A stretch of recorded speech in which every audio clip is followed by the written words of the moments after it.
Hello students, welcome back to Shubham lecturer channel. तो student कैसे हैं आप लोग और कैसी चल रही है आप लोगों की तैयारी। आई होप कि आपकी तैयारी अच्छे से चल रही होगी। स्टूडेंट आपकी तैयारी को देखते हुए इस वीडियो में हम 12th हिंदी व्याकरण के 10 टॉपिक को एक ही वीडियो में पढ़ेंगे। स्टूडेंट यूट्यूब पर यह पहला ऐसा वीडियो है जिसमें एक ही वीडियो में हम 10 टॉपिक को पढ़ेंगे, जो कि आपके बोर्ड एग्जाम में टोटल 36 नंबर के पूछे जाते हैं। ऐसे में ये वीडियो कितना ज्यादा इंपॉर्टेंट है आप लोग समझ सकते हैं। तो देखिए हम किन किन टॉपिक को पढ़ने वाले हैं, पहले ये देख लेते हैं। अगर ये वीडियो आप शुरू से लेकर, ठीक है, स्टार्टिंग से लेकर एंड तक देखते हैं तो आपका 4 से 6 नंबर तो क्लियर हो ही जाएगा, ठीक है, गारंटेड। तो वीडियो को लास्ट तक देखते रहे। तो देखिए पप्पे पहला हम पढ़ेंगे मुहावरे और लोकोक्तियां, सेकंड है संधि विच्छेद, ये सभी हिंदी ग्रामर हिंदी व्याकरण में पूछे जाते हैं। तीसरा है विभक्ति और वचन, चौथा है शब्द युग्म, पांचवा है शब्द अर्थ, छठवां है अनेक शब्दों के लिए एक शब्द, सातवां है वाक्य संशोधन, आठवां है रस छंद अलंकार, नौवां टॉपिक है पत्र लेखन और 10वां है निबंध। तो देखिए ये वीडियो थोड़ा सा बड़ा हो सकता है, लेकिन बड़ा देखकर आपको घबराना नहीं है। बार बार अलग अलग वीडियोस देखने से अच्छा है कि एक ही वीडियो में हम सभी टॉपिक पढ़ लें, इसीलिए मैं ये वीडियो आपको प्रोवाइड करवा रहा हूँ, ठीक है। अब इसके लिए आप सिर्फ एक काम कीजिए, आप सिर्फ इस वीडियो को 2000 लाइक्स तक पहुंचा दीजिए। यानी कि 2000 लाइक्स अगर इस वीडियो पर आ जाते हैं तो मैं इंग्लिश ग्रामर का भी ऐसा ही एक वीडियो लाऊंगा जिसमें सभी टॉपिक होगा। देखिए सिर्फ हिंदी संस्कृत जो आपका खंड का है हिंदी का, जिसमें संस्कृत को छोड़कर बाकी सभी चीजें दी गई हैं। 50 नंबर जो आपका ग्रामर का होता है व्याकरण का, उसमें से 14 नंबर छोड़कर संस्कृत का, ठीक है, गद्यांश और श्लोक छोड़कर बाकी पूरा ग्रामर इस वीडियो में मैं पढ़ाने वाला हूं, ठीक है। तो चलिए स्टार्ट करते हैं बिना किसी देरी के। तो देखिए पहला टॉपिक हमारा होगा मुहावरे और लोकोक्तियां। ये आपके बोर्ड एग्जाम में 2 नंबर का पूछा जाएगा, ठीक है। तो देखिए इसमें होगा क्या, निम्नलिखित मुहावरे और लोकोक्तियों में किसी एक का अर्थ लिखकर वाक्य प्रयोग कीजिए, ठीक है। तो देखिए जैसे है आपका लोहा लेना, ठीक है। अब सबसे पहले आपको इसका अर्थ लिखना है। लोहा लेने का मतलब होता है साहस पूर्वक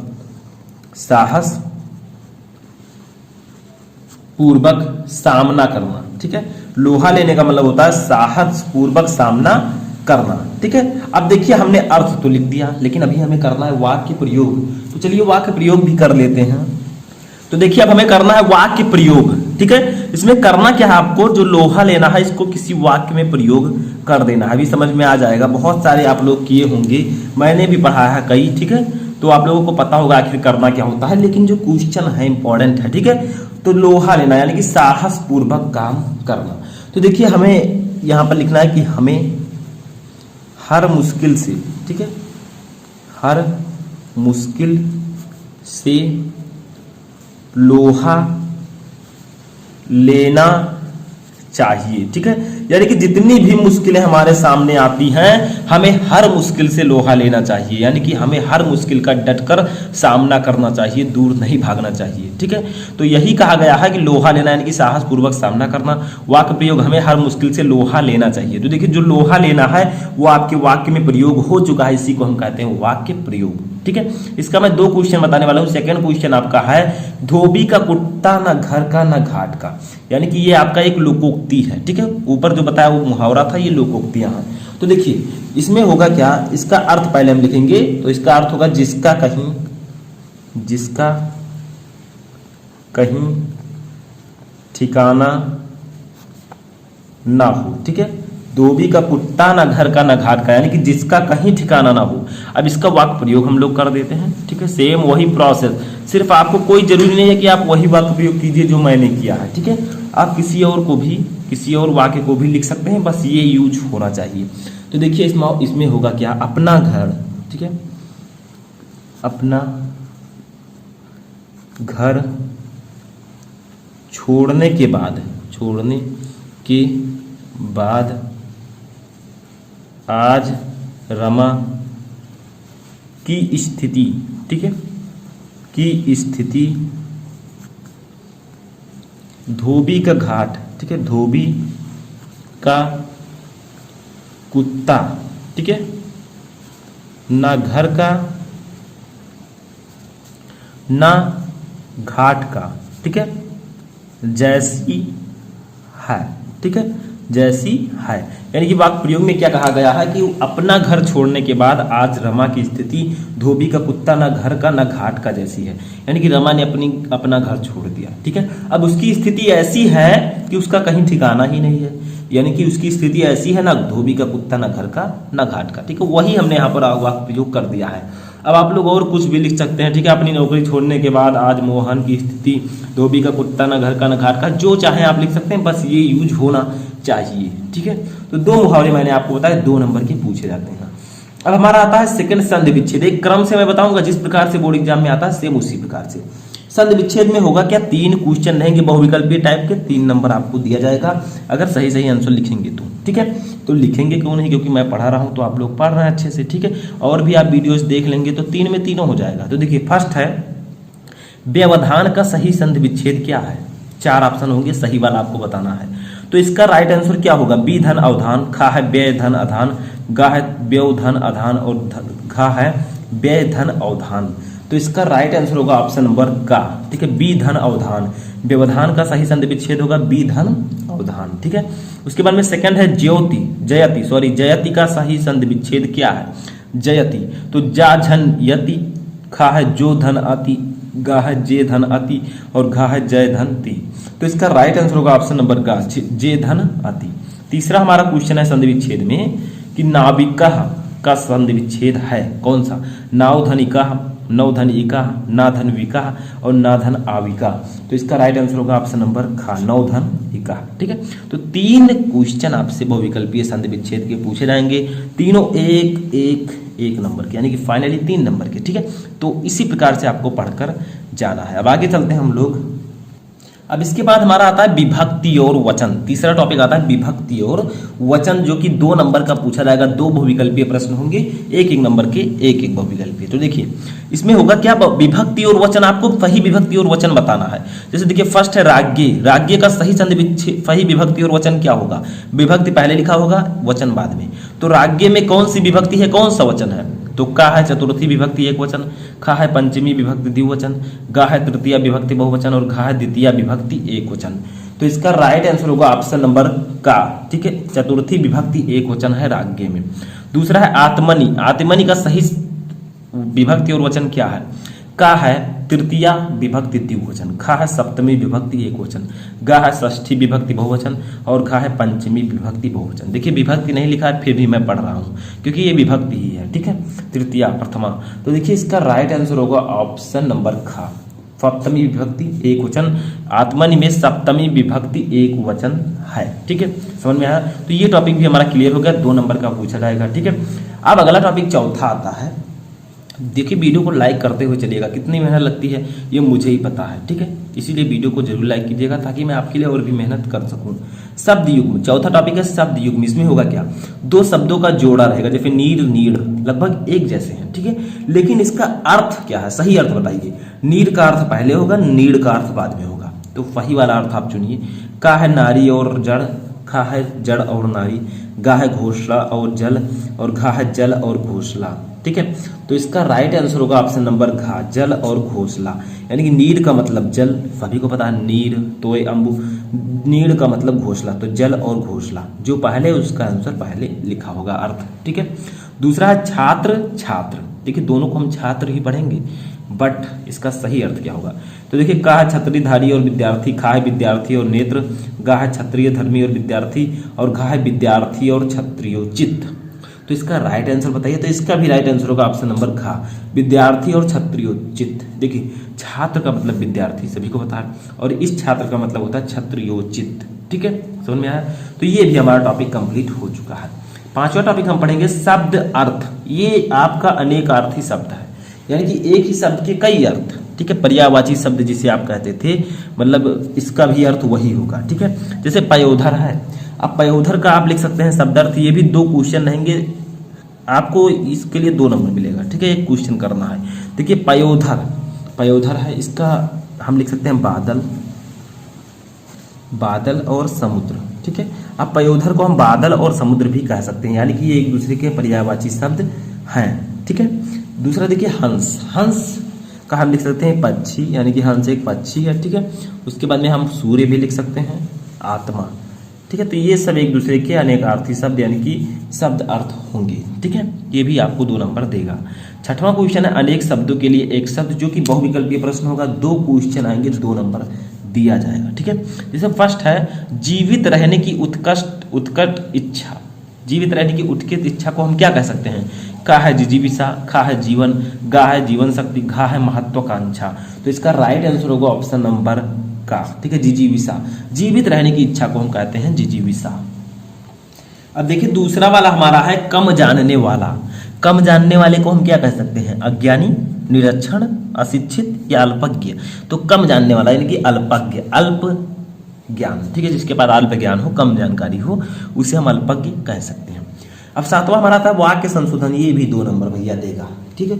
तो इसके लिए हमें करना क्या होगा? इसमें गलतियां होंगी, उसको सही करना होगा। जो वाक्य दिया गया है उसमें कुछ त्रुटि होगी, गलती होगी, उसी को सही करना है। जैसे देखिए तितली के पास सुंदर पंख होते हैं, सभी को पता है, लेकिन तितली के पास सुंदर पंख होते हैं, या हम इस प्रकार से लिखें तो ज्यादा अच्छा रहेगा, तितली के पंख सुंदर होते हैं, ठीक है। तितली के पंख सुंदर होते हैं, ठीक है। देखिए दोनों का अर्थ सेम ही है, बस इसमें कुछ गलती थी जिसको मैंने सही कर दिया है। इसी को कहेंगे वाक्य संशोधन। दूसरा देखिए वह भगवान पर श्रद्धा करता है, नहीं, श्रद्धा करता नहीं, श्रद्धा रखता है, ठीक है।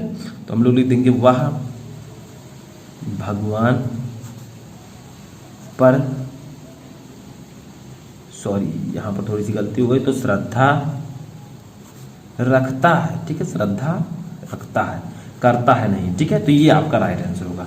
तीसरा है गुड़ का स्वाद मधुर होता है, यानी कि गुड़ जो है गुड़ का स्वाद मधुर होता है, मधुर मीठा है, गुड़ का स्वाद मधुर मीठा है। तो दोनों कैसे लिखें हम? मधुर का मतलब भी मीठा मीठा, तो दोनों को हम नहीं लिखेंगे, सिर्फ एक को लिखेंगे, ठीक है। यही इसमें गलती है। तो गुड़ का स्वाद मीठा है, ठीक है, मीठा है। तो इस प्रकार से आपसे वाक्य संशोधन भी पूछा जाएगा। तो अब हमारा अगला टॉपिक आता है, 3 महत्वपूर्ण टॉपिक को देखेंगे। तो बच्चों रस सबसे पहले हम देखेंगे। अब रस में क्या क्या आता है? इतने रस होते हैं आपके पास, श्रृंगार, वीर, हास्य, करुण, शांत, ठीक है। इसमें से हम 2 महत्वपूर्ण रस को देखेंगे एग्जाम्पल के साथ, डेफिनेशन के साथ। 2 नंबर आपका इससे क्लियर हो जाएगा, ठीक है। और उसके बाद बच्चों देखिए हम अलंकार में किसको देखेंगे? अलंकार में हम अनुप्रास अलंकार, यमक और उपमा अलंकार को देखेंगे, ठीक है। इन तीनों में से एक जरूर पूछा जाता है, तो आपका 2 नंबर यहां पर भी क्लियर होगा। एग्जाम्पल के साथ सब कुछ हम इस वीडियो में डिस्कस करेंगे। तीसरा देखिए बच्चों हम देखेंगे, ये क्या है स्टूडेंट? छंद है, ठीक है। तो छंद में स्टूडेंट चौपाई, दोहा, सोरठा, कुंडलियां होती हैं, ठीक है। तो हम दोहा और सोरठा के बारे में डिस्कस करेंगे, 2 नंबर का आपका। तो बच्चों समय ना नष्ट करते हुए चलिए हम वीडियो को शुरू करते हैं। तो बच्चों देखिए सबसे पहले हमारा आता है रस। अब रस में ट्रिक क्या है इसको समझिए। रस में एक स्टूडेंट शब्द आता है जिसका नाम है बच्चों अस्थाई भाव, ठीक है। अब सोच रहे होंगे अस्थाई भाव क्या है? यही इसका ट्रिक है बच्चों, अस्थाई भाव, ठीक है। रस का अस्थाई भाव होता है, जैसे कई रस तो होते हैं। अब देखिए बच्चों रस जैसे हास्य रस, करुण रस, ठीक है। तो हास्य रस का अस्थाई भाव क्या होता है बच्चों? हास्य रस का अस्थाई भाव होता है हास, ठीक है। यही इसकी ट्रिक है, अभी मैं आपको बताऊंगा डेफिनेशन कैसे आपको इससे बनाना है। दूसरा देखिए बच्चों करुण रस का अस्थाई भाव होता है बच्चों शोक, ठीक है। और भी अगर आप रस के स्थायी भाव जानना चाहते हैं तो उनको भी मैं आपको बता देता हूं बच्चों। अब श्रृंगार रस का स्थायी भाव होता है रति, ठीक है। इनका भी आप डेफिनेशन इसी प्रकार लिख सकते हैं जैसे मैं अभी ट्रिक से बताऊंगा आपको। दूसरा बच्चों वीर रस का उत्साह, शांत रस का निर्वेद, ठीक है। तो देखिए कैसे आपको अस्थाई भाव से ट्रिक बनाना है, देखिए मैं आपको सिंपल बताने जा रहा हूं। तो देखिए स्थायी हम रस में 2 रस यहां पर डिक्लेयर करेंगे एग्जाम्पल के साथ। सबसे पहला रस आता है हास्य रस, ठीक है। तो हास्य रस को पहले हम डिस्कस कर लेते हैं बच्चों। तो हास्य रस का डेफिनेशन मैंने लिखा है, उदाहरण मैं आपको बताऊंगा, ठीक है। तो देखिए बच्चों हास्य रस का डेफिनेशन क्या होता है, देखिए कैसे बनाना है आपको डेफिनेशन ट्रिक से, ठीक है। और ये आपको पूरे नंबर देगा। देखिए हास्य रस का स्थायी भाव हास है, मैंने आपको अभी ऊपर बताया, डेफिनेशन में आप यही लिखिए, ठीक है। जब हास नामक अस्थाई भाव विभाव, अनुभव और संचारी भावों से संयोग करता है तो हास्य रस कहलाता है। देखिए डेफिनेशन आपका बन गया, ठीक है। ऐसे आपको अगर आप करुण रस का लिख रहे हैं तो करुण रस का स्थायी भाव शोक है। जब शोक नामक हास के स्थान पर शोक कर दीजिएगा, ठीक है। नामक स्थायी भाव विभाव, अनुभव और संचारी भावों से संयोग करता है तो क्या होता है? करुण रस का निर्माण होता है। ठीक है, अब अगर बच्चों आपको वीर रस लिखना हो तो आप ऐसे डिफिनीशन बना सकते हैं, वीर रस का स्थायी भाव उत्साह है, जब उत्साह नामक स्थायी भाव, ऐसे आप लोग लिख सकते हैं। ठीक है, तो बच्चों पहले हम डिस्कस करेंगे हास्य रस के बारे में। ठीक है, तो इसको डिफिनीशन आप लोगों को समझ में आया, आप किसी भी डेफिनेशन को ऐसे बना सकते हैं, यही इसकी ट्रिक है। किसके जरिए? संचार, यानी कि अस्थाई भाव के नाम से। ठीक है, जैसे यहाँ पर हास नामक अस्थाई भाव विभाव से संयोग करेगा। ठीक है, तो ऐसे आप लोग एक डेफिनेशन के जरिए सभी का ट्रिक समझ सकते हैं। अब बच्चों हास और रस का एग्जाम्पल चलिए हम देखते हैं क्या है। तो स्टूडेंट इससे एग्जाम्पल देखिए क्या है। नाना वाहन नाना वेशा बिहसे स्यों समाज निज देखा, को मुखहीन विपुल मुख काहू, बिन पद कर को बहुपद बाहू। ठीक है, इस एग्जाम्पल को आप लिख सकते हैं हास्य रस में। अगर आपको और भी एग्जाम्पल्स पता है तो उनको लिख सकते हैं। ठीक है, तो इस प्रकार से आपका हास्य रस क्लियर हो जाता है। तो आपको ध्यान देना है ट्रिक को कि अस्थाई भाव के नाम से आप ट्रिक बना सकते हैं कि हास्य रस का अस्थाई भाव हास है। जब हास नामक अस्थाई भाव विभव अनुभव और संचारी भावों से संयोग करता है तो हास्य रस कहलाता है। ऐसे आप लोग शोक भी लिख सकते हैं। ठीक है, तो ये है बच्चों इसका एग्जाम्पल, आप लोग नोट कर लीजिएगा इसको अच्छे से कि नाना वाहन नाना वेशा विहसे शिव समाज ने देखा, को मुखहीन विपुल मुख काहू, बिन पद कर को बहुपद बाहू। ठीक है, आप लोग इसको 10 बार अगर अच्छे से पढ़ लेते हैं तो आपको आसानी से याद हो जाएगा। बच्चों आप लोग अगर चाहे तो स्पष्टीकरण भी लिख सकते हैं। ठीक है, वैसे तो आपका डेफिनेशन से और उदाहरण से एक एक नंबर यानी कि 2 नंबर दे दिया जाता है, लेकिन आप थोड़ा सा इसके बारे में स्पष्टीकरण भी लिख सकते हैं। मैं यहाँ पर लिखूंगा नहीं, आपको बता देता हूं क्या है बच्चों। यहाँ पर शिव विवाह के समय की पंक्तियां ये हैं। ठीक है, हास्यमय है। इन उदाहरण में अस्थाई भाव हास का आलंबन जो है शिव समाज है और आश्रय शिव है। ठीक है, ऐसे आप लोग लिख सकते हैं। उद्दीपन विचित्र वेशभूषा, तो आप लोग स्पष्टीकरण में ऐसे ही लिख सकते हैं। तो चलिए आगे बढ़ते हैं बच्चों, हम लोग अब देखते हैं करुण रस को। ठीक है, उसके बाद हम देखेंगे अलंकार, फिर थोड़ा सा जो आपका छंद है। ठीक है, सभी को हम इस वीडियो में देखेंगे। तो बच्चों दूसरा रस हमारा आता है करुण रस। अब देखिए करुण रस भी वैसे लगभग लिखा है। करुण रस का अस्थाई भाव शोक है। पहले आप डेफिनेशन में अस्थाई भाव लिख दिया कीजिए जैसे मैंने लिखा है। ठीक है, कि करुण रस का अस्थाई भाव शोक है। जब शोक नामक अस्थाई भाव विभव अनुभव और संचारी भाव से संयोग करता है तब करुण रस की उत्पत्ति होती है। ठीक है, सिंपल है, आप लोगों को केवल यहां पर शोक कर दिया गया है हास के जगह पर। ठीक है, आप किसी भी रस का ऐसे डेफिनेशन लिख सकते हैं। अब बच्चों बात आती है उदाहरण की। समझ में आया ट्रिक आया, पैसे समझिए। देखिए बच्चों उदाहरण जो है इसका वो हम लिख लेते हैं। उदाहरण लिखते हैं क्यों छलक, तो आप लोग मेरे साथ लिखिएगा रहा दुख मेरा, रहा दुख मेरा।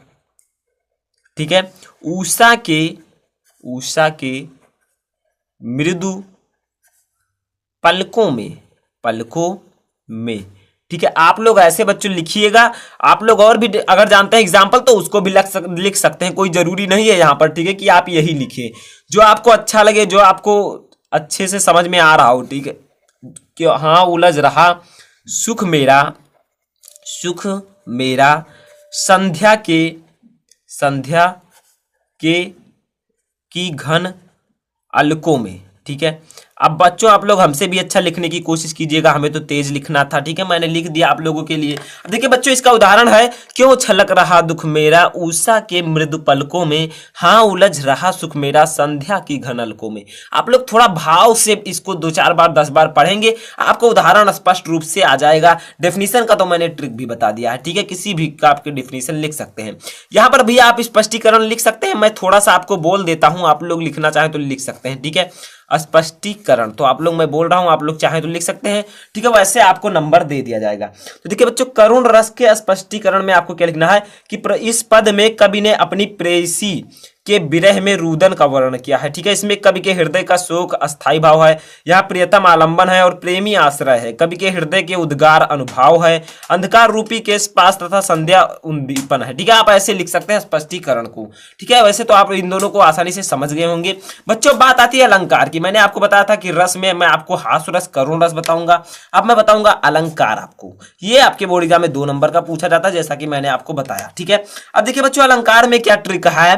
देखिए अनुप्रास अलंकार सबसे पहले आता है। ठीक है, मैं आपको 3 अलंकार बताऊंगा। तो देखिए अनुप्रास अलंकार कैसे याद करेंगे, जब एक ही वर्ण की बार बार आवृत्ति हो तो वहां अलंकार कौन सा होता है, अनुप्रास अलंकार होता है। बच्चों अगर एक ही वर्ण बार बार आ रहा है तो वहां पर आपका कौन सा अलंकार होगा, अनुप्रास अलंकार। ठीक है, उदाहरण मैं आपको बता देता हूं इसका। देखिए बच्चों इसका उदाहरण बहुत ही सिंपल सा है, मैं लिख देता हूं चारु चंद्र की चंचल किरणें, चंचल किरणें, ठीक है, खेल रही थी जल थल में, खेल रही थी जल थल में, जल थल में। बच्चों बहुत ही सिंपल सा ये आपका है, कैसे चारु चंद्र की चंचल किरणें खेल रही थी जल थल में। कितना सिंपल है बच्चों। अनुप्रास अलंकार में क्या होगा, जब एक ही वर्ण की बार बार आवृत्ति हो तो वहां अनुप्रास अलंकार होगा। देखिए इसमें चा जो आ रहा है बच्चों, चारु चंद्र की चंचल, ठीक है, चा जो है कई बार आ रहा है, अतः यहां अनुप्रास अलंकार है। ठीक है, समझ में आ रहा है। चारु चंद्र की चंचल किरणें खेल रही थी जल थल में। अब बच्चों यहां पर आपका हो जाता है अनुप्रास अलंकार। आप भी लिख सकते हैं और भी कि कानन कठिन भयंकर भारी घोर घाम हिमवारी बिचारी। ठीक है, तो ऐसे आप कोई भी एग्जाम्पल लिख सकते हैं। मैंने यहाँ पर बताया सिंपल एग्जाम्पल। अब देखो स्पष्टीकरण यहाँ पर लिखना होगा, आप लोग छोटा सा लिख दीजिएगा। क्या लिखना आपको कि इन पंक्तियों में चा वर्ण की बार बार आवृत्ति हुई है, अतः यहाँ अनुप्रास अलंकार है। बस इतना सा लिखना है आपको। चा वर्ण की बार बार आवृत्ति हुई है, अतः यहाँ अनुप्रास अलंकार। यानी कि स्पष्टीकरण में आपको लिखना होता है कि उदाहरण में आपको आपने क्या बताया है, तो जैसे चा वर्ण की बार बार यहाँ पर आवृत्ति हुई है तो ये अनुप्रास अलंकार है। ठीक है, तो अनुप्रास अलंकार आया समझ में, जब एक ही वर्ण की बार बार आवृत्ति हो तब वहां अनुप्रास अलंकार होता है। ठीक है, चलिए बच्चों हम आगे बढ़ते हैं अपने दूसरे अलंकार पर। वो क्या है, तो स्टूडेंट हमारा दूसरा अलंकार है यमक अलंकार। अब यमक अलंकार या अनुप्रास अलंकार और जो मैं आपको बताऊंगा, तीनों में से एक ना एक पूछा जाएगा। ठीक है, तो आप लोग क्लियर कर लीजिए। यमक अलंकार क्या होता है बच्चों, जब एक ही शब्द दो या दो से अधिक बार आता है और उसका भिन्न भिन्न अर्थ हो, ठीक है, तो वहां यमक अलंकार होता है। बच्चों ये यमक अलंकार जो मैंने लिखा है इसको आप ब्लैक पेन से लिखिएगा ताकि अच्छा लगे। ठीक है, तो सिंपल है, अगर बच्चों एक ही शब्द दो या दो से अधिक बार आए किसी पंक्ति में, ठीक है, और भिन्न भिन्न अर्थों में प्रयुक्त हो, यानी कि उसका अर्थ भी भिन्न भिन्न हो, तो वहां यमक अलंकार होता है। अब बच्चों यहां पर आप इसे डिफिनीशन से अच्छे से समझ सकते हैं। ठीक है, यमक अलंकार को जिसे देखिए बच्चों, काली, ठीक है, घटा का घमंड घटा। ठीक है, समझ में आया, काली घटा का घमंड घटा, नभ मंडल, ठीक है, और तारक वृंद खिले, वृंद खिले। ठीक है, सिंपल है बच्चों, आपको इसे समझ में आ गया होगा। क्या है बच्चों, यहां एक ही शब्द दो या दो से अधिक बार आ रहा है और इसके भिन्न भिन्न अर्थ है। अभी मैं आपको समझाऊंगा कैसे भिन्न भिन्न है स्पष्टीकरण में। देखिए काली घटा का घमंड घटा, देखिए घटा शब्द दो बार आया है, ठीक है, और नभ मंडल तारक वृंद खिले। तो बच्चों आप स्पष्टीकरण में क्या लिखिएगा कि इसमें घटा शब्द दो बार आया है। ठीक है, यहां पर भी आया, यहां पर भी आया है। अब देखिए और दोनों स्थानों पर अर्थ भिन्न भिन्न है। अब कैसे भिन्न भिन्न है इसको तो भी बताना पड़ेगा बच्चों। तो देखिए बच्चों यहां पर घटा का जो शब्द है वो है बादल। ठीक है, तो आप लोग यहां पर लिख सकते हैं बादल, और एक घटा का शब्द है बच्चों घट गया। इसका अर्थ है स्टूडेंट घट गया, ठीक है, घट गया या फिर कम हो गया। काली घटा का घमंड घटा, नभ मंडल तारक वृंद खिले। ठीक है, तो स्पष्टीकरण में आप सिंपल लिखिए, इसमें घटा शब्द जो है दो बार आया है और दोनों स्थानों पर अर्थ भिन्न भिन्न है। एक का अर्थ है बादल, इसका अर्थ है बादल, और इसका अर्थ है घट गया, इसका अर्थ है घट गया। सिंपल है, बोलने पर भी लग रहा होगा कि काली घटा का घमंड घटा, घटा, काली बादल का घमंड घट गया। ठीक है, तो ऐसे आप लोग बच्चों लिख सकते हैं। सिंपल है, मैं आपको समझा रहा हूं। अब देखिए बच्चों आपका तीसरा आता है अलंकार, वो है उपमा अलंकार। अब इसको भी हम समझ लेते हैं जब सबको समझ लिया है। ठीक है, जब उपमेय और उपमान की समानता के आधार पर तुलना की जाए तो वहां उपमा अलंकार होता है। बच्चों क्या किया जाए, जब उपमेय में उपमान का, ठीक है, उपमेय क्या है बच्चों, जिसकी तुलना की जाए, उपमान क्या है, जिससे तुलना की जाए। ठीक है, तो जब उपमेय में उपमान की समानता के आधार पर तुलना की जाए तो वहां उपमा अलंकार होता है। या फिर आप लिख सकते हैं जब किसी वस्तु की उसकी समानता के आधार पर तुलना की जाए तो वहां उपमा अलंकार होता है। बच्चों अब हम समझते हैं इसको उदाहरण से। ठीक है, उदाहरण सबसे अच्छा होता है आप लोगों के समझने के लिए। तो देखिए बच्चों इसका उदाहरण हम लिख सकते हैं, हरि पद कोमल कमल से, हर पद कोमल कमल से।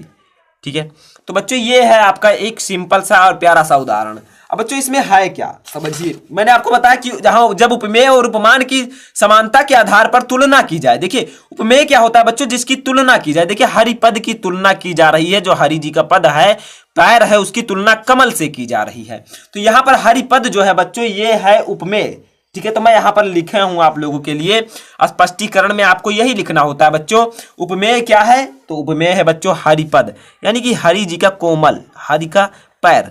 ठीक है, अब बच्चों देखिए उपमान क्या है यहां पर, जिससे तुलना की जाए, तो कमल से तुलना की गई है, तो कमल उपमान है। ठीक है, आप लोग स्पष्टीकरण में यही लिखिएगा। वाचक शब्द क्या है बच्चों? से, जो इन दोनों में समानता प्रकट कर रहा है उसे वाचक शब्द कहेंगे। ठीक है, साधारण धर्म क्या है? कोमलता, जो इनकी बच्चों विशेषता है उसको हम लोग कोमल साधारण धर्म से लिखते हैं, और कोमलता है इनकी विशेषता। ठीक है, तो समझ में आया उपमा अलंकार क्या होता है? जब उपमेय और उपमान की समानता के आधार पर तुलना की जाए, यानी कि दोनों की तुलना की जाए, जैसे हरि के पैर की तुलना कमल से की गई है, अतः यहां है बच्चों उपमा अलंकार। ठीक है, तो समझ में आया। ऐसे आप स्पष्टीकरण में भी ऐसे लिख सकते हैं, उपमेय है हरिपद, उपमान है कमल, वाचक है से, साधारण धर्म है कोमलता। तो बच्चों आई होप कि आपको ये अलंकार भी समझ में आ गए होंगे। अब हमारा लास्ट स्टेप आता है बच्चों, वो क्या है? वो है छंद।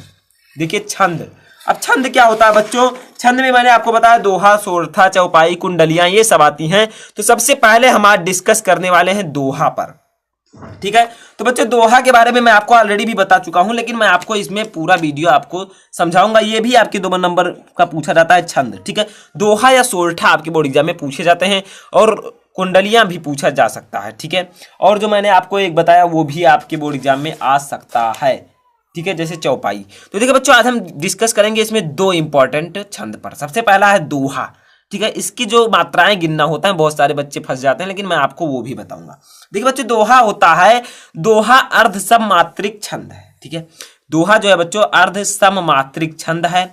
इसमें 4 चरण होते हैं। इसमें कितने चरण होते हैं बच्चे? 4 चरण होते हैं।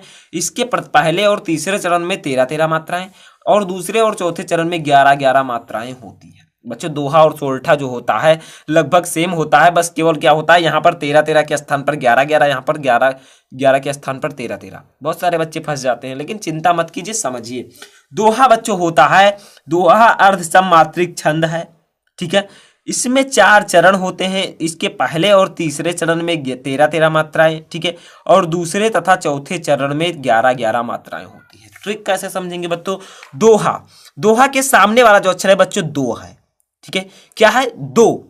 और बच्चों जो आपका पहले चरण में मात्रा आता है वो है 13, तो इसके सामने वाले चरण में क्या है? 3। 13, 3 भी 13 से आता है। ठीक है, तो इससे आप लोगों को क्या होगा कि दोहा जो है बच्चों 2 के बाद 3 आता है, यानी कि सबसे पहले आपकी 13-13 मात्राएं होंगी। शायद ये आपको ट्रिक अच्छा ना लगे, लेकिन बच्चों कुछ तो ट्रिक आपको समझना चाहिए ताकि आप दोनों में डिफरेंस कर सके। देखिए दोहा के आगे 2 आता है, उसके बाद में 13 के आगे 3 आता है, तो 3 का मतलब हुआ कि दोहा का जो पहला चरण होगा और तीसरा, उसमें 13 मात्राएं होंगी। ठीक है, तीसरा चरण में 13 मात्राएं, तीसरे चरण में 13 मात्राएं, ती। ठीक है, तो ऐसे आप लोग थोड़ा सा ट्रिक अपने तरफ से भी बना सकते हैं, तो इतना तो आप कर सकते हैं बच्चों। अब देखिए बच्चों उदाहरण क्या हो, उदाहरण मैंने लिख लिया है ताकि आप लोगों को ज्यादा समय नष्ट ना हो। देखिए बच्चों क्या है? मेरी भव बाधा हरो, राधा नागर सुई, जातन की झाई परे, श्याम हरित दुत हुई। ठीक है, तो ये है बच्चों इसका एग्जाम्पल। बच्चों मैंने आपको बताया कि पहले और तीसरे चरण में 13-13 मात्राएं, दूसरे और चौथे में 11-11 मात्राएं होंगी। तो ये है बच्चों पहला चरण, ये दूसरा चरण, ये तीसरा चरण, ये चौथा चरण। अब देखिए अभी वही आएगा जो मैंने आपको ऊपर बताया है।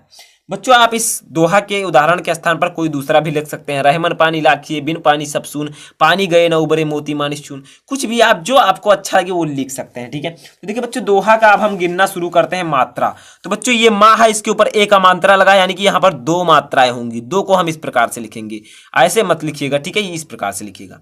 री में भी 2 है बच्चों, क्योंकि री पर त्रा पर बड़ी ई का मात्रा लगा है। भा केवल अकेला है तो 1 है इसमें मात्रा, इसमें भी 1 है। इसको हम 2 कहेंगे बच्चों, इसको 1 कहेंगे, दोनों में अंतर देख लीजिए। और इसको भी बच्चों 2 है, क्योंकि बा पर आ का मात्रा लगा है, धा पर आ का मात्रा 2, और हा केवल है तो 1, रव है बच्चों तो 2।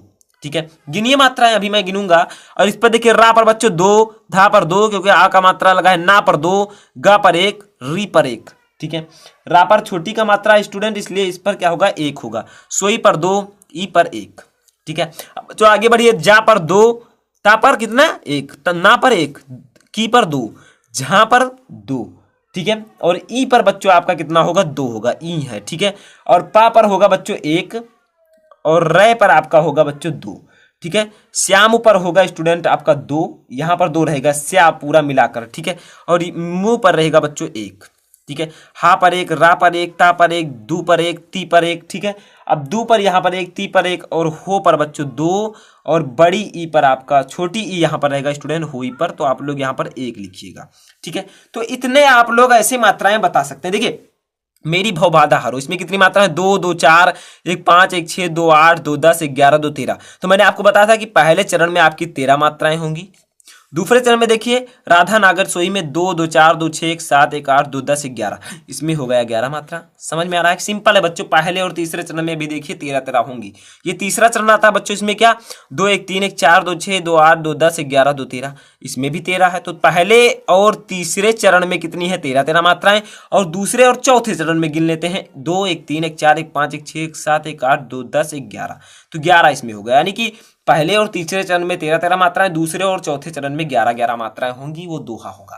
तो देखिए बच्चों, मेरी भव बाधा हरो, राधा नागर सुई, जा तन की झाई परे, श्याम हरित दुत हुई। ठीक है, सिंपल सा एक एग्जाम्पल है, याद कर लीजिएगा और ऐसे आप लोग इसकी जो है काउंटिंग करिएगा। चलिए बच्चों, हम आगे बढ़ते हैं अपने लास्ट टॉपिक पर, जो कि है छंद का दूसरा टॉपिक, सोरठा। तो बच्चों हमारा दूसरा इंपॉर्टेंट छंद है सोरठा। दोहा और सोरठा में से एक पूछा जाता है। तो देखिए बच्चों, सोरठा क्या है, वो भी लगभग इसी की तरह है, बस इसका थोड़ा सा उल्टा है मात्राएं। ठीक है, कैसे? देखिए सोरठा अर्धसम मात्रिक छंद है, ये भी अर्धसम मात्रिक छंद है। इसमें 4 चरण होते हैं, इसमें भी 4 चरण होते हैं जो उसमें था। इसके पहले और तीसरे चरण में 11 11 मात्राएं, बस यहीं पर डिफरेंस है। उसमें पहले और तीसरे में 13 13 थी, इसमें पहले और तीसरे में 11 11 मात्राएं, तथा दूसरे और चौथे चरण में 13 13 मात्राएं होती हैं। इसके दूसरे और चौथे चरण में 13 13 मात्राएं होंगी, उसमें इसका जस्ट उल्टा था। ठीक है, तो समझ में आया। सोरठा भी अर्धसम मात्रिक छंद है, इसमें भी 4 ही चरण होंगे, पहले और तीसरे में 11 11 मात्राएं, दूसरे और चौथे में 13 13 मात्राएं होंगी। ठीक है, आगे बढ़ते हैं बच्चों, हम इसका उदाहरण देखते हैं। उदाहरण सब में इंपॉर्टेंट होता है, तो उदाहरण को हम देखेंगे जरूर से। तो देखिए बच्चों, क्या होता है उदाहरण जो है इसका, मैंने लिखा है, राम स्वरूप तुम्हार वैन अगोचर बुद्धि पर, अविगत अकथ अपार, नेत नेत नित निगम कहे। सिंपल सा एग्जाम्पल है, 2-4 बार आप एग्जाम्पल्स को एक बार पढ़ लीजिए, समझ लीजिए, सुबह उठकर पढ़ लीजिए, आपको आसानी से याद हो जाएगा। बच्चों राम स्वरूप तुम्हार, ठीक है, ये है आपका क्या, सोरठा। अब इसकी भी हम काउंटिंग करेंगे। देखिए पहले और तीसरे में 11 11 आनी चाहिए। तो देखिए 2 1 3 1 4 और रू है बच्चों 2 6 1 7 और 1 8 2 10 1 11। देखिए पहले में 11 आ गया। अभी मैं आपको फिर से गिनकर बताऊंगा, 1 1 2 1 3 1 4 2 6 1 7 1 8 और 2 10 और 1 11 1 12 1 13। ठीक है, आ गया। अब देखिए बच्चों 1 1 2 1 3 1 4 1 5 1 6 1 7 1 8 2 10 1 11, सिंपल है। उसके बाद देखिए बच्चों नेति में कितना होगा, यहाँ पर आप लोग समझिए 2 1 3 2 5 1 6, ठीक है, 1 7 1 8 1 9 1 10 1 11 1 12 1 13, तो इसमें 13 आ गया। बस बच्चों आपको ऐसे ही करना है। देखिए पहले और तीसरे चरण में 11 11 मात्रा गिनिए, 2 1 3 1 4 2 6 1 7 1 8 2 10 1 11, सिंपल है।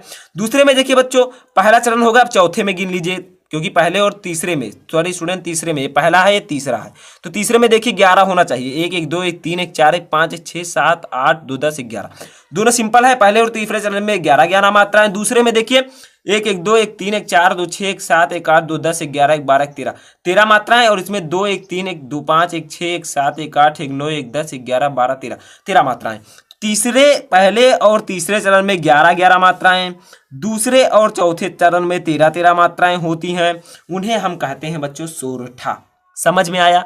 तो ऐसे आप लोग काउंटिंग कर लीजिएगा जिस प्रकार से मैंने किया है। यानी कि पत्र हम कैसे लिखें वो भी ट्रिक से और बिल्कुल सही तरीका, यूनिक तरीका मैं बताऊंगा। देखिए क्वेश्चन क्या है कि पानी की समस्या का निराकरण के लिए नगर पालिका के अध्यक्ष को एक आवेदन पत्र लिखिए। अब पत्र अगर आप लिख रहे हैं तो कोई ना कोई रीजन होगा, किसी ना किसी टॉपिक पर आप लिखेंगे पत्र। तो यहाँ पर क्या है, पानी की समस्या है जिसको दूर करने के लिए नगर पालिका के अध्यक्ष को एक आवेदन पत्र लिखना है। ठीक है, अब इसे हम कैसे लिखेंगे? तो देखिए पत्र लिखते समय आपको क्या करना है, सबसे पहले लिखना है यहाँ पर सेवा में। ठीक है, मैं स्टेप बाय स्टेप समझाऊंगा, आपको सिर्फ देखते चलना है। सेवा में, ठीक है। अब आपको लिखना है श्रीमान निदेशक, श्रीमान निदेशक, क्योंकि आप लिख रहे हैं जल की जो आपूर्ति है, पानी की समस्या उसके लिए, तो आपको लिखना है, जैसे मैं लिख देता हूँ मेरठ। ठीक है, आप जिस जिले से हैं उसका नाम लिख सकते हैं। तो मेरठ जल बोर्ड। देखिए जल बोर्ड को हम लोग लिख रहे हैं क्योंकि जल की समस्या है, जल बोर्ड मेरठ। ठीक है, तो मेरठ जल बोर्ड, मेरठ को हम पत्र लिख रहे हैं। यहाँ पर मैंने मेरठ यूज किया है। ठीक है, अब देखिए, अब आपको मेन इंपॉर्टेंट चीज़ क्या लिखनी होती है, विषय, यानी कि आप किस विषय पर पत्र लिख रहे हैं, आपका कारण क्या है।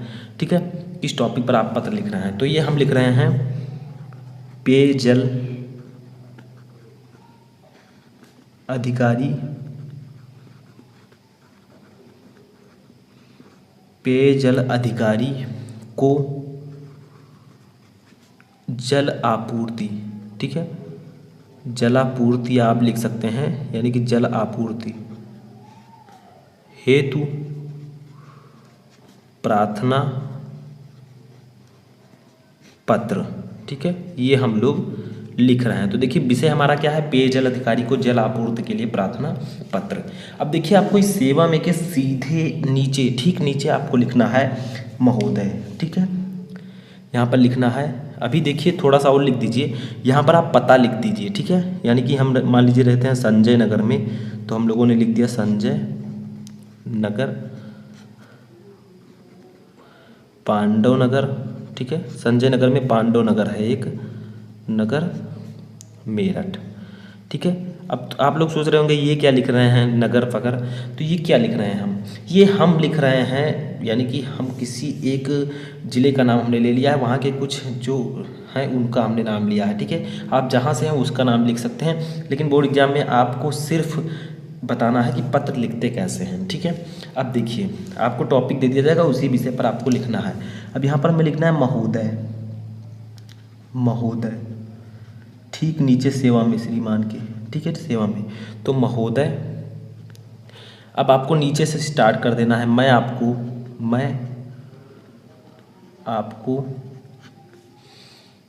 मैं आपका। ठीक है, आपका लिखिएगा, आपका ध्यान संजय नगर, हम संजय नगर से हैं तो संजय नगर लिख रहे हैं। ठीक है, मतलब हम नहीं हैं, जैसे हमने संजय नगर लिया है। ठीक है, पांडव नगर, पांडव नगर मेरठ में, हम स्टेप बाय स्टेप लिखेंगे, कहीं रुकेंगे नहीं। ठीक है, मेरठ में पेयजल की अनियमित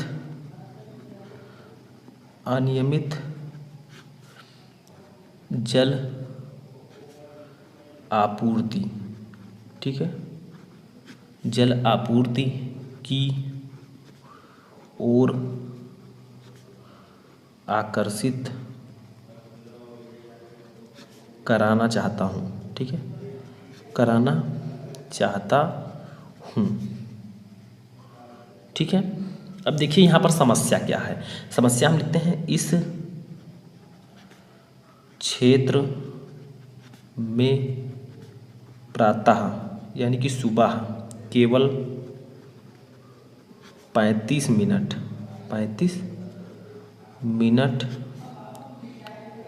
ही नलों में पानी आता है। ठीक है, नलों में पानी आता है। ठीक है, समस्या बताया जा रहा है कि 35 मिनट ही यहाँ पर नल में पानी आता है। अब देखिए क्या है, हमें क्या लिखना है, सायंकाल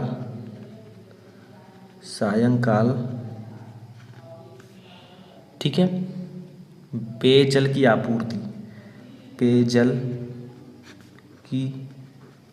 आपूर्ति, जो आपकी समस्या है उसको यहाँ पर लिख दीजिए। पेयजल की आपूर्ति अनियमित है, यानी कि पेयजल की भी पूर्ति नहीं हो पाती है। ठीक है, अनियमित है। ठीक है, कई बार ठीक है, शाम को 2-2 दिन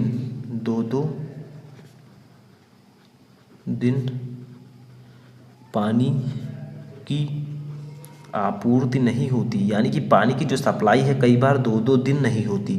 ठीक है, आपूर्ति नहीं होती। ठीक है, इस प्रकार से आपको लिखना है। अब देखिए आपका जो भी है टॉपिक उसको आपको लिख देना है। ठीक है, इससे पूर्व भी अब आपको कुछ और आगे लिख देना है थोड़ा सा, इससे पूर्व यानी कि इससे पहले भी अनेक बार स्थानीय ठीक है अधिकारियों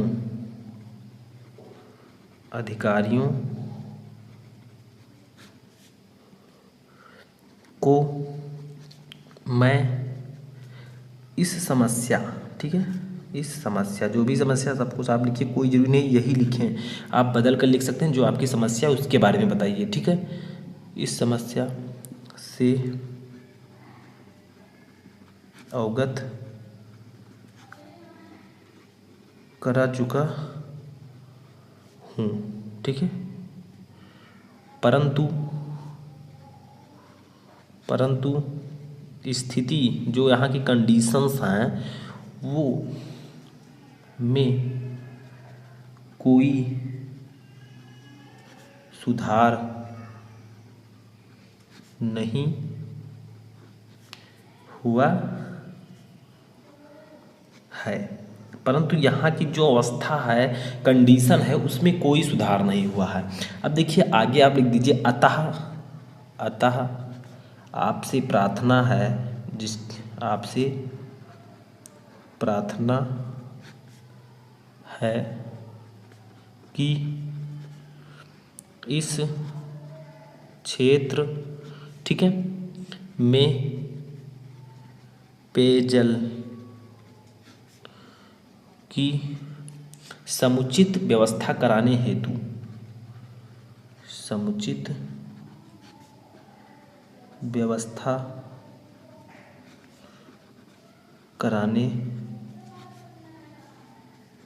हेतु ठीक है, उचित कदम उठाने की कृपा करें, उचित कदम उठाने की कृपा करें, ठीक है, समझ में आया।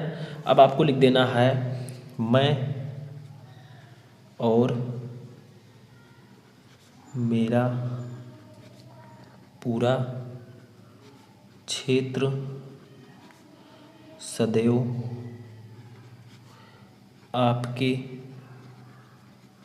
आभारी, ठीक है, रहेंगे, यहाँ पर कहा गया है।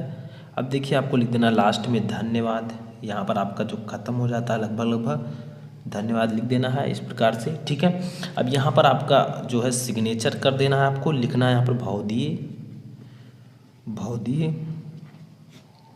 फिर आपको सिग्नेचर कर देना, आपका अपना हस्ताक्षर कर देना है, हस्ताक्षर, ठीक है,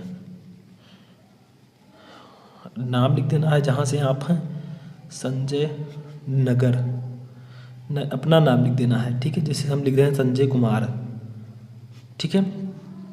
अब कहाँ से हैं आप उसको लिख देना है, नीचे संजय नगर, पांडव नगर, मेरठ, ठीक है, मेरठ। तो इस प्रकार से आपको पत्र लिखना होता है। यहाँ पर हम भौतिक हस्ताक्षर मैंने लिख दिया, नाम लिख दिया, बट नाम आपको अगर बोर्ड एग्जाम दे रहे हैं तो नहीं लिखना है, ठीक है।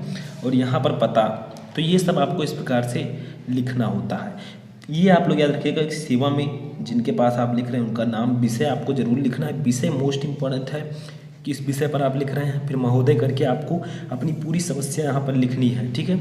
और लास्ट में धन्यवाद करके आपको नाम और पता दे देना है। तो इस प्रकार से आपको आवेदन पत्र लिखना होता है। अगर आपको किसी टॉपिक पर वीडियो चाहिए तो आप मेरे इंस्टाग्राम को फॉलो कर सकते हैं। मेरे इंस्टाग्राम आईडी है शुभम 30,000, ठीक है। लिंक मैं आपको डिस्क्रिप्शन में दे दूंगा। उसमें मैं आपको बताता रहता हूं कि मैं कौन सा वीडियो कब अपलोड करूंगा, और वहां पर आप मुझे कमेंट करके भी अपनी राय दे सकते हैं। देखिए चलिए शुरू करते हैं बिना किसी देरी के। तो विज्ञान वरदान या अभिशाप, इसका मतलब है कि जो विज्ञान है, साइंस, वो हमारे लिए वरदान है या अभिशाप है, ठीक है। वरदान का मतलब हमारे लिए लाभदायक या अभिशाप हानिकारक है। तो देखिए किसी भी निबंध को लिखने से पहले आपको प्रस्तावना हेडिंग पहले डालना होगा, ठीक है। प्रस्तावना में आपको लिखना है कि किस प्रकार से ये वरदान है और कैसे अभिशाप है, यानी कि उस निबंध के बारे में एक छोटा सा आपको आइडिया देना होता है। जैसे देखिए आज का युग वैज्ञानिक चमत्कारों का युग है, मानव जीवन के प्रत्येक क्षेत्र में आज विज्ञान ने आश्चर्यजनक क्रांति ला दी है। मानव समाज की सारी गतिविधियां आज विज्ञान से परिचालित हैं, यानी कि जितनी भी गतिविधियां हैं वो आज विज्ञान के कारण ही परिचालित हैं। हम जो मोबाइल देख रहे हैं, जो लैपटॉप है, कंप्यूटर है, ये सब विज्ञान की ही देन है। ठीक है, जो साइकिल मोटरसाइकिल है, सब विज्ञान की देन है।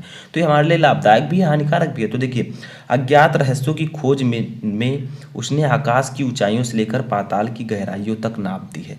यानी कि अब चंद्रमा पर भी जाना आसान हो गया है, चंद्रमा पर भी लोग जा रहे हैं। ठीक है, तो कितना ज़्यादा आगे विज्ञान चल रहा है, इसी के बारे में आपको निबंध में लिखना होता है। ठीक है, किंतु दूसरी ओर हम यह भी देखते हैं कि अनियंत्रित वैज्ञानिक प्रगति ने मानव के अस्तित्व पर ही प्रश्न चिन्ह लगा दिया है।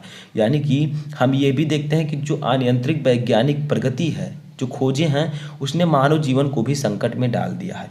इस स्थिति में हमें सोचना पड़ता है कि विज्ञान को वरदान समझा जाए या अभिशाप। ठीक है, इसी स्थिति में हमें समझना पड़ता है कि विज्ञान को हम क्या समझें। जैसे देखिए, गाड़ी बनी है, ठीक है, मोटरसाइकिल है, कार है, तो इससे धुआं भी निकलता है, हमारा वातावरण भी प्रदूषित होता है। ठीक है, तो विज्ञान कहीं ना कहीं अभिशाप के रूप में भी है, हमारे लिए हानिकारक भी है। ठीक है, अब देखिए, सबसे पहले हम पढ़ेंगे विज्ञान वरदान के रूप में, यानी कि विज्ञान हमारे लिए वरदान कैसे है, यानी कि लाभदायक कैसे है। ठीक है, तो पहले हम विज्ञान वरदान के रूप में पढ़ेंगे। तो देखिए, विज्ञान हमारे लिए वरदान क्यों है, बताइए। हम लोग बहुत सारी चीज़ें यूज करती हैं। आधुनिक मानव का संपूर्ण पर्यावरण विज्ञान के वरदानों के आलोक से आलोकित है। कोई ज़रूरी नहीं है कि जो मैं लिखा रहा हूँ आप सेम वैसे लिखें।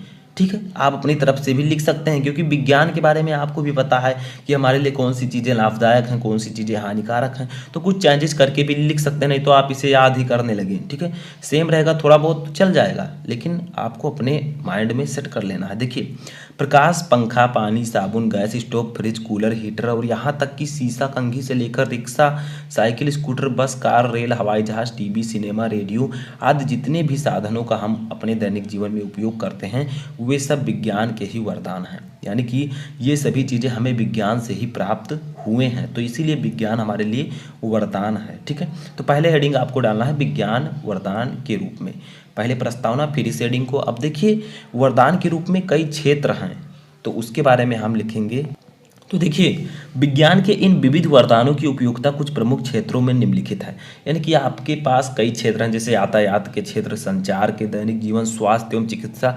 कई क्षेत्र में विज्ञान ने हमें प्रदान किया है जो कुछ डिवाइसेस। जैसे देखिए, यातायात के क्षेत्र में प्राचीन काल में मनुष्यों को लंबी यात्रा तय करने में वर्षों लग जाते थे। पैदल चलते थे तो वर्षों तो लगेंगे ही, लंबी यात्रा तय करने में कई दिन लग जाते थे। किंतु आज विज्ञान की ही वजह से रेल, मोटर, जलपोत, वायुयान के आविष्कार से दूर स्थानों पर बहुत शीघ्र पहुंचा जा सकता है। देखिए, यातायात के क्षेत्र में हमारे पास आज मोटरसाइकिल, साइकिल, ठीक है, हवाई जहाज, उसके बाद में ट्रेन, ये सब हैं जिसके माध्यम से हम बहुत ही कम समय में ज़्यादा से ज़्यादा दूरी तय कर सकते हैं। मानव केवल धरती पर ही नहीं बल्कि चंद्रमा और मंगल जैसे दूरस्थ ग्रहों तक भी पहुंच गया है। यानी कि मनुष्य जो है सिर्फ धरती पर ही नहीं बल्कि चंद्रमा और मंगल जैसे दूर दूर जो ग्रह हैं उन पर भी पहुंच गया है। किसकी वजह से? विज्ञान की वजह से। ठीक है, तो यातायात के क्षेत्र में हमें इस प्रकार से लाभ मिला है। देखिए, संचार के क्षेत्र में, संचार का मतलब जैसे दूर की चीज़, जैसे मोबाइल आपका, ठीक है, तो आकाशवाणी, दूरदर्शन, तार, दूरभाष, टेलीफोन, मोबाइल फ़ोन, दूर मुद्रक जैसे टेलीप्रिंटर, फैक्स आदि की मदद से कोई भी समाचार क्षण भर में विश्व के एक छोर से दूसरे छोर तक पहुंचाया जा सकता है। यानी कि संचार के क्षेत्र में हमें विज्ञान ने क्या दिया? आज हमारे पास मोबाइल है, फट से आप फ़ोन करते हैं, बहुत ज़्यादा दूरी पर कोई व्यक्ति है तो उसके पास तुरंत पहुंच जाता है, आप बात कर लेते हैं। ठीक है, बट पहले ये सिस्टम नहीं था। तो संचार के क्षेत्र में भी विज्ञान ने हमारे लिए बहुत कुछ किया है। आकाशवाणी, दूरदर्शन, तार, दूरभाष, टेलीफोन, मोबाइल फ़ोन, ये सब हमें उन्होंने प्रदान किया है। तीसरा देखिए, दैनिक जीवन में, जो हमारा दैनिक जीवन है उसमें क्या मिला है? विद्युत के आविष्कार ने मनुष्य की दैनिक सुख सुविधाओं को बहुत बढ़ा दिया है। जब विद्युत नहीं था तो अंधेरा रहता होगा, ठीक है, जब विद्युत आ गया यानी कि बल्ब आ गया तो उससे उजाला हुआ, प्रकाश ही प्रकाश, दिन या रात कोई भी हो, ठीक है। या हमारे कपड़े धोती है, यानी कि आपको कपड़े धोने के लिए जो है वॉशिंग जो मशीन होती हैं वो हमें प्रोवाइड कराया, उन पर प्रेस करती है, प्रेस भी हमें प्रोवाइड कराया। खाना पकाती हैं, सर्दियों में गर्म जल और गर्मियों में शीतल जल उपलब्ध कराती हैं, ठीक है, जो आपके गीजर्स होते हैं ये सब प्रोवाइड हैं। तो विज्ञान की ही वजह से हमें ये सब सुविधाएं मिल रही हैं, ठीक है। तो ये हमारे लिए वरदान है। लेकिन अभी हम देखेंगे कि अभिशाप क्यों है। स्वास्थ्य एवं चिकित्सा के क्षेत्र में देखिए, जो आपका स्वास्थ्य है, जैसे डॉक्टर्स होते हैं, बड़ी बड़ी डिवाइसेस होती हैं उनके पास, ठीक है, जिससे आपकी चेकिंग होती है शरीर की, एक्सरे हो गया ये सब, तो ये सब विज्ञान की ही देन है। मानव को भयानक और संक्रामक रोगों से पर्याप्त सीमा तक बचाने का श्रेय विज्ञान को ही है। एड्स और कैंसर जैसे रोगों से लड़ने के लिए भी प्रयास लगातार जारी है। एक्सरे एवं अल्ट्रासाउंड टेस्ट, एंजियोग्राफी, कैट या सीटी स्कैन आदि परीक्षणों के माध्यम से शरीर के अंदर के रोगों का पता सरलतापूर्वक लगाया जा सकता है। यानी कि विज्ञान ने हमें x-ray, ultrasound test, angiography, CT scan, ठीक है, ये सब हमें दिया है, ईसीजी, ये सब हमें प्राप्त हुआ है उन्हीं की वजह से, जिससे हम अपने शरीर के अंदर रोगों का पता आसानी से लगा सकते हैं। ठीक है, समझ में आया? तो ये आपका विज्ञान वरदान के रूप में है। और देखते हैं, तो देखिए आपको ऐसे ही हेडिंग डालकर लिखना है। अभी और भी कुछ क्षेत्र हैं, तो हेडिंग को याद रखिएगा बस। आप थोड़ा बहुत उसमें लिख देंगे 2-4 लाइन तो भी चलेगा। ठीक है, औद्योगिक क्षेत्र में, औद्योगिक यानी कि उद्योग जो होते हैं, भारी मशीनों के निर्माण ने बड़े बड़े कल कारखानों को जन्म दिया है, जिससे श्रम, समय और धन की बचत के साथ साथ प्रचुर मात्रा में उत्पादन संभव हुआ। यानी कि बड़ी बड़ी मशीनें जो कारखाने में लगी होती हैं, पहले मशीनें नहीं थी तो लोग मेहनत करते थे, अपना समय उसमें देते थे, तब उनको थोड़ा बहुत रुपया प्राप्त होता था। लेकिन अब मशीनें बन गई हैं, जिससे श्रम, मेहनत, समय और इन सब की बचत हो जाती है। ठीक है, धन की भी बचत हो जाती है। तो ये सब विज्ञान की देन है। छठवां देखिए, कृषि के क्षेत्र में विज्ञान ने किसानों को उत्तम बीज यानी कि अच्छे बीज, प्रौढ़ में विकसित तकनीक, रासायनिक खादें, कीटनाशक, ट्रैक्टर, ट्यूबवेल और बिजली प्रदान की है। पहले क्या होता था, बैलों को बांध लेते थे, उसी से खेत जोतते थे, ठीक है, कुदाल फावड़ा चलाते थे। लेकिन आज के युग में ट्रैक्टर, ट्यूबवेल, इन सब की सहायता से खेतों की सिंचाई, खेतों की जुताई सब कुछ हो जाती है। कीटनाशक से हमें जो है, कीटनाशक जो बन गए हैं, इससे फसलों को नुकसान नहीं होता है। ठीक है, तो ये सब विज्ञान की देन है। उसके बाद देखिए, शिक्षा के क्षेत्र में हमें विज्ञान ने क्या दिया। मुद्रक यंत्रों के आविष्कार ने बड़ी संख्या में पुस्तकों का प्रकाशन संभव हुआ। यानी कि जो मुद्रक यंत्र हैं, प्रिंटर हैं, ये सब की सहायता से हमें जो है कई पुस्तक जो है, जो छपने में बहुत टाइम लग जाता था, वो जल्दी जल्दी जो है प्रोवाइड होने लगी, जिससे पुस्तकें सस्ते मूल्य पर हमें मिल सकी हैं। इसी के कारण हमें पुस्तक सस्ते मूल्य पर मिली हैं। इसके अतिरिक्त समाचार पत्र, पत्रिकाएं आदि भी लोगों को ज्ञानवर्धक कर रही हैं। मोबाइल फ़ोन, लैपटॉप, इस सब से हमारी पढ़ाई हो रही है, जिससे हमारी शिक्षा को और भी अच्छा बढ़ावा मिल रहा है। ठीक है, आगे देखिए, लास्ट है मनोरंजक के क्षेत्र में। मनोरंजन के क्षेत्र में हमें क्या मिला है, ये ना है। ठीक है, मनोरंजन देखिए, चलचित्र, आकाशवाणी, दूरदर्शन आदि के आविष्कार ने मनोरंजन को सस्ता और सुलभ बना दिया है। टेप रिकॉर्डर, वीसीआर, बीसीडी आदि ने इस दिशा में क्रांति ला दी है। जो आपके टीवी हैं, ठीक है, जिससे आप देखते हैं और आनंद उठाते हैं, मनोरंजन लेते हैं, उन सब का आविष्कार भी विज्ञान के द्वारा ही संभव हुआ है। तो ये हमारे विज्ञान वरदान के रूप में थे, यानी कि विज्ञान ने हमें कौन कौन से लाभ हैं। अब देखिए, अगला हेडिंग हमारा है, देखिए, विज्ञान अब अभिशाप के रूप में। अभी तक हमने पढ़ा कि विज्ञान वरदान के रूप में क्यों है, आखिर विज्ञान ने हमें क्या दिया है, फायदा क्या है उससे, लाभ। लेकिन अब हम पढ़ेंगे विज्ञान अभिशाप के रूप में। देखिए, विज्ञान का एक और पक्ष भी है। विज्ञान मानव कल्याण में कार्य करता है, परंतु किसी भी समय विज्ञान एकाएक प्रबलतम विध्वंस एवं संहारक शक्ति का रूप ग्रहण कर सकता है। विज्ञान ने जो हमें दिया है वो हमारे लिए काल भी बन सकता है, हमारे लिए नुकसानदायक भी हो सकता है। इसका उदाहरण गत विश्व युद्ध का वह दुर्भाग्यपूर्ण पल है जबकि हिरोशिमा और नागासाकी पर एटम बम गिराया गया था। देखिए, विज्ञान ने ही एटम बम का आविष्कार किया, विज्ञान के द्वारा ही ये संभव हुआ। अब हुआ क्या कि जापान के हिरोशिमा और नागासाकी में उस बम को अमेरिका द्वारा गिराया गया, ठीक है, जिससे बहुत सारे लोगों की मृत्यु हो गई। तो ये भी विज्ञान की ही देन है। तो विज्ञान हमारे लिए अभिशाप भी है, हमारे लिए नुकसानदायक भी है। ठीक है, समझ में आया? स्पष्ट है कि विज्ञान मानव मात्र के लिए सबसे बुरा अभिशाप भी सिद्ध हो सकता है। जितना ज़्यादा ये हमारे लिए वरदान है, मोबाइल बैठकर चलाते हैं, लैपटॉप चलाते हैं, उतना ज़्यादा ये हमारे लिए अभिशाप भी है। अधिक सुख सुविधाओं के कारण मनुष्य आलसी और आराम तलब बनता जा रहा है, जिससे उसकी शारीरिक शक्ति का ह्रास हो रहा है और अनेक नए नए रोग उत्पन्न हो रहे हैं। देखिए, ज़्यादा सुख सुविधा आपको मिल गया है, ट्रैक्टर चलाकर खेत जोत देते हैं, ठीक है, कुछ करना नहीं पड़ता है, ठीक है, तो इससे हमारे शरीर को बहुत ज़्यादा आराम मिल गया है, जिससे शारीरिक शक्ति का ह्रास हो रहा है और हमारे अंदर रोग भी उत्पन्न हो रहे हैं। इसीलिए आपको कुछ ना कुछ काम करना चाहिए, जिससे आपकी फिजिकल एक्टिविटी बनी रहे। आपको रनिंग करना चाहिए, वॉकिंग करना चाहिए, ठीक है। तो विज्ञान आज मोबाइल हमें दे दिया, हम व्हाट्सएप, फेसबुक, इंस्टाग्राम, इन्हीं सब से हमें छुट्टी नहीं मिलती, तो हम और क्या करेंगे। तो इसीलिए ये हमारे लिए अभिशाप भी है। औद्योगिक प्रगति ने पर्यावरण प्रदूषण की विकट समस्या खड़ी कर दी है।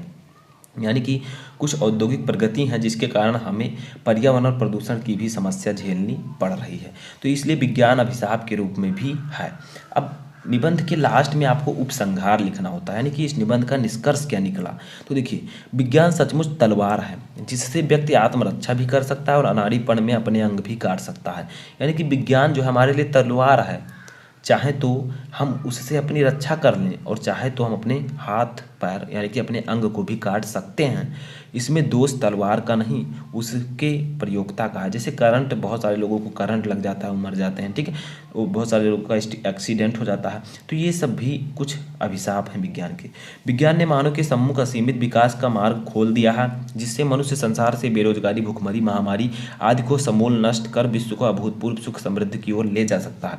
यानी कि विज्ञान के ही द्वारा आदमी जो है भुखमरी, महामारी, इन सब से बच सकता है, बेरोजगारी, इन सब से विज्ञान के द्वारा बच सकता है। जैसे विज्ञान ने हमें मोबाइल दिया, लैपटॉप दिया, जिससे हम ऑनलाइन वर्क करके पैसे कमा सकते हैं, ठीक है।